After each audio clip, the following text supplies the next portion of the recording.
अस्सलाम वालेकुम फ्रेंड, मैं हूं आपका होस्ट एहसन हाशिम और आप देख रहे हैं उर्दू वर्ल्ड टेक।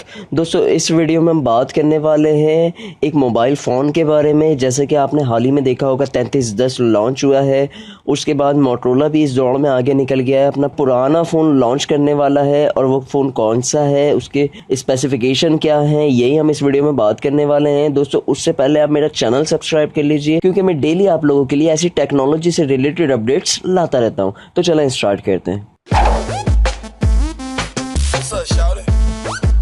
दोस्तों, जैसा कि आप जानते हैं, माजी का सबसे मकबूल तरीन जो फ़ोन था 3310, वो फिर से नोकिया ने लॉन्च किया है एक न्यू लुक के अंदर, जो कि मार्केट में आ गया है। तो इसी दौड़ में मोटरोला भी आ गया है।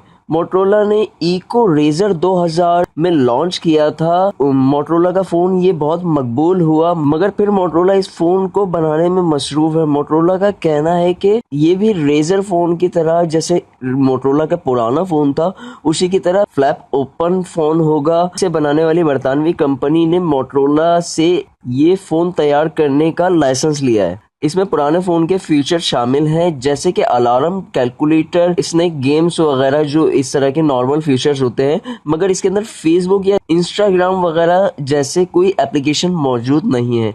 इसके तमाम फीचर में कुछ ये फीचर शामिल हैं: MP3 प्लेयर, जो कि पहले भी था, dual SIM, SD card support, internet जैसे फीचर शामिल हैं। अभी तक ये नहीं पता कि ये फ़ोन 2G होगा, 3G होगा या 4G होगा, ये इनमें से किसको सपोर्ट करने वाला है। इसकी कीमत जो है वो है $66, तकरीबन पाकिस्तानी 7,000 रुपये। और जबकि असल रेजर जो पुराना 2000 में लॉन्च हुआ था, उसकी जो कीमत थी वो थी $600, तकरीबन पाकिस्तानी 65,000 रुपीस के करीब। कीमत के मुकाबले में तकरीबन ये 3310 से 1920 फ़ोन है, इसलिए 3310 और इसमें मुकाबला होने वाला है। इस फ़ोन को बनाने वाली कंपनी की ये सोच है कि अक्सर लोग जो है दो फ़ोन अपने पास रखते हैं। एक होता है स्मार्टफोन जो महंगा वाला होता है, और एक होता है छोटा फ़ोन जो सस्ता वाला होता है। इस चीज़ को देखते हुए ये फ़ोन बनाने में मसरूफ़ है बरतानवी कंपनी। हो सकता है ये फ़ोन अगले महीने में आपको मार्केट में नज़र भी आना शुरू हो जाए।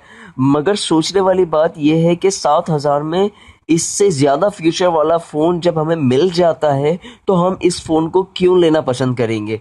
दोस्तों, आप में से कोई इस फ़ोन को लेना पसंद करेगा 7,000 रुपये में, जिसके अंदर आपको इंस्टाग्राम या फेसबुक जैसा एप्लीकेशन भी ना मिले? ये आप मुझे कमेंट में बताइए। दोस्तों, आज की वीडियो में इतना ही। अगर आज की वीडियो आपको पसंद आई तो प्लीज़ इसे लाइक कीजिए, और आपका कोई सवाल है तो आप कमेंट कर सकते हैं। This is Ehsan signing off. अल्लाह हाफिज़।